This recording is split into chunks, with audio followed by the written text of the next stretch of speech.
You might not know about this, but Tecmo Bowl was originally a side-scrolling arcade game.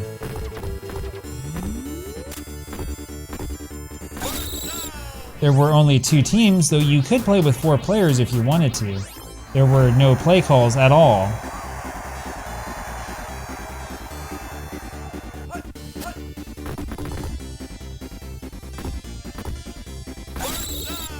But the blocking and the action is absolutely Tecmo Bowl.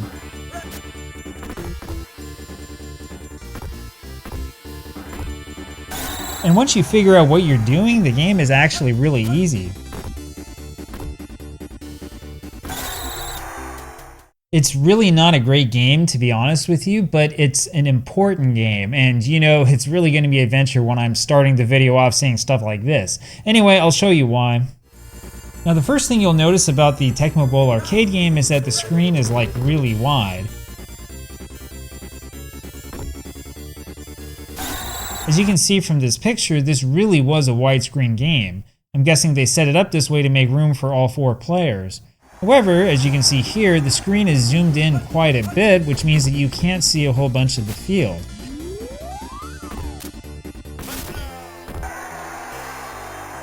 Now fortunately, because of how this game's programmed, it's not really a problem. You can see everything you need to see while you're playing the game. But of course, it doesn't mean that this game is like well designed. There are a few problems that leap out at you immediately. As nice as the game looks, it's really kind of sluggish to control.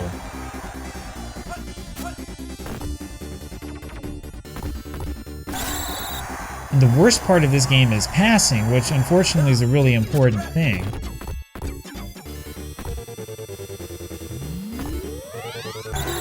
You have to choose your receiver before you snap the ball, and I can't figure out any way to change the receiver after snapping.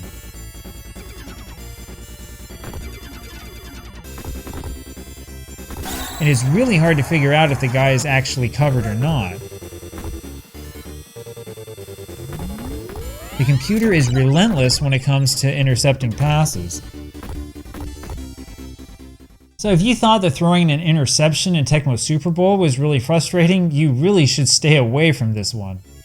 The worst part is throwing an interception when you're about to score.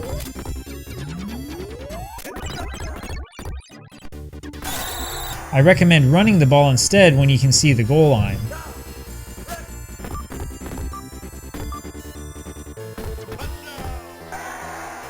And that's what you'll notice the first time you play this game. However, when you learn how you're supposed to play the game, suddenly it will become like way too easy. Well, it took me a while, but I eventually figured out the trick to playing defense. You don't want to control one of these guys on the line since they'll wind up being blocked and will be useless. Instead, you want to be the safety and you want to just intercept passes. Now, if you can time it right, you can intercept every single pass and then you can run it back for big yards. After a while, you'll find that it's easy to run it back for a touchdown, especially when you learn to shake off tackles. Yeah, that's right, you can shake off tackles in this game too. And not only is it easy once you know how to do it, but it's like totally overpowered. In fact, it's so overpowered that the game just ceases to be fun. So in the NES version of Tecmo Super Bowl, the trick to shaking off tackles is to hit the A button over and over again. This is also the way that you break through blocks when you're on defense. In this game, you rock the joystick back and forth, and it's really effective when you do it. In fact, it's so effective that the game really isn't that much fun anymore. And you know, once you've built up a lead, you don't even need to pass. You can just run and shake off tackles left and right, and they can't get you down. Now, I know you can choose a running play by handing the ball off right after the snap, but I prefer to just let the quarterback keep it. So the thing is that all of the players have equal strength and speed regardless of their position or who they are. That means that the quarterback can simply throw off tacklers like there's nothing to it. And it means it's really easy to get really big gains on running plays.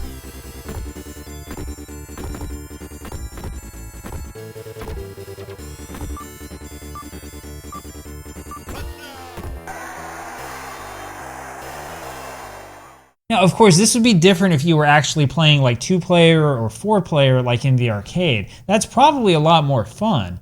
But the 1-player mode is like really easy once you really understand the controls and how it works. There are other strange things going on here.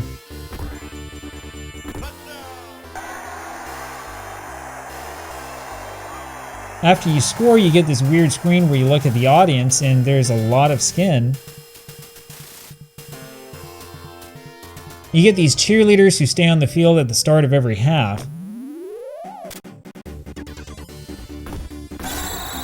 The high score system only tracks the top running yards and the passing yards, and you really only play one game. There's not like a season mode or anything like that.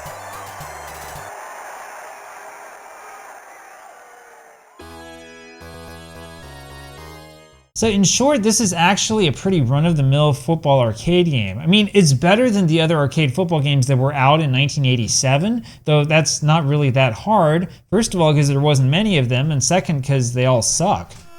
I mean, we've already talked about 10-Yard Fight, right? That game has a lot in common with Tecmo Bowl. But at least Tecmo Bowl lets you have 11 players per side. The graphics are better even though there are no plays to choose, and the game is just faster. There was John Elway's Quarterback, which came out just about the same year. I'm still trying to figure out how to play this game, but at least you can call plays, sort of. So in that sense, I guess I can't really get too upset with the Tecmo Bowl arcade game, but there is something that I do want to focus on. The blocking in this game is fantastic. Now, I'm not sure how they figured this out, but Tecmo made some way to get players to grapple on the line right away. And this is the thing that I love the most about Tecmo Super Bowl. Now the thing is that most football video games just don't do blocking right, and this is especially a problem when you start going back a couple decades. If you pay close attention in John Elway's Quarterback, you'll notice that the blockers mostly just stand there. I've already talked about the early Madden games and how blocking just doesn't work. The early Joe Montana games have the same problem. Pitch out. Turns on the speed, running left. And in games like LJN's NFL on the NES, which is horrible, the blockers like just fall down. Now those are all older games. The more modern games, well kind of modern games, do a little bit of a better job. For example, if you jump ahead to something like Madden 2005, you'll notice that the blocking is right, well sort of. The problem here is that you wind up grappling with your opponent and you can't really get away from him. Slings it to the outside. And then you get to the missed blocks, which is what Madden is famous for. Dropped in the backfield for a short goal. NFL 2K5 is kind of the gold standard among the games I've played. Gets the call on second down. Even though the action is fast, the blocking here is really good, and it's actual blocking, not just two magnets holding on to each other. Rips him down in the backfield. Now, if you watch actual football games and look closely, you'll see that 2K5 actually got blocking right. It looks chaotic and messy in real life, and that's really the way it's supposed to be. Now, I know it's a problem. I'm not talking here about like Madden 2025 or whatever. You know, maybe I should play a few more of these more modern games, and maybe when I finally have some money, we can go get something like that and see what happens. Anyway, though, speaking of classic games, like real-life classic games, like that famous Utah-BYU game from 1993 that I still remember, I've got a whole ton of these. I've got tons of video of stuff like this. And I really want to share this with you along with articles about the sport and other things that I come across when I do research for videos like this. I get a ton of people asking me how to keep track of the videos on all my channels. I really recommend checking out my Patreon page. I put up links to the new videos for free as soon as they come out, and paying subscribers get access to a bunch of stuff, including my archive of old games, which I'm currently sorting out and uploading. Plus, best of all, this is a really good way to support the channel and to support my project. So go check out the Patreon. Please consider becoming a paying subscriber if you can. And you know, even if you can't, you can go there, you can get a free subscription, and then you'll be notified of all the videos when they come out on all my channels. Anyway, whatever you can do to support it really helps because it helps me keep doing this. Now the nice thing about Tecmo Bowl's blocking is that it feels just right. The NES version of Tecmo Bowl had a similar blocking mechanism.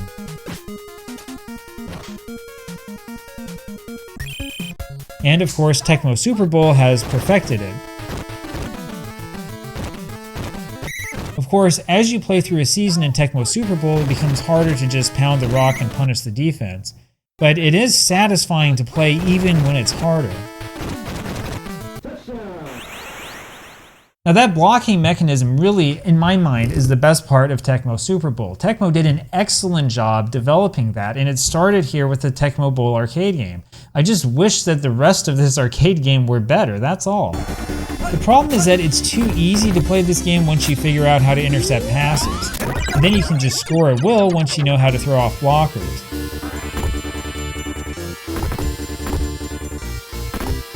Tecmo Super Bowl still seems like a more fair challenge, at least to me.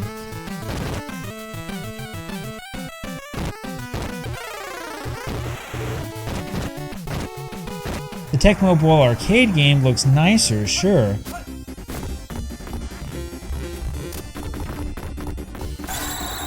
But you know, even the halftime show in Tecmo Super Bowl looks better. My advice, just stick with the NES version. Well, and there you have it. I guess the Tecmo Bowl arcade game isn't awful, but it really is frustrating, especially at first. And then when you figure out how to intercept, how to jump up, and how to make stuff happen, it sucks. It's just too easy. Anyway, I just wish that the challenge were a little bit better balanced, that's all.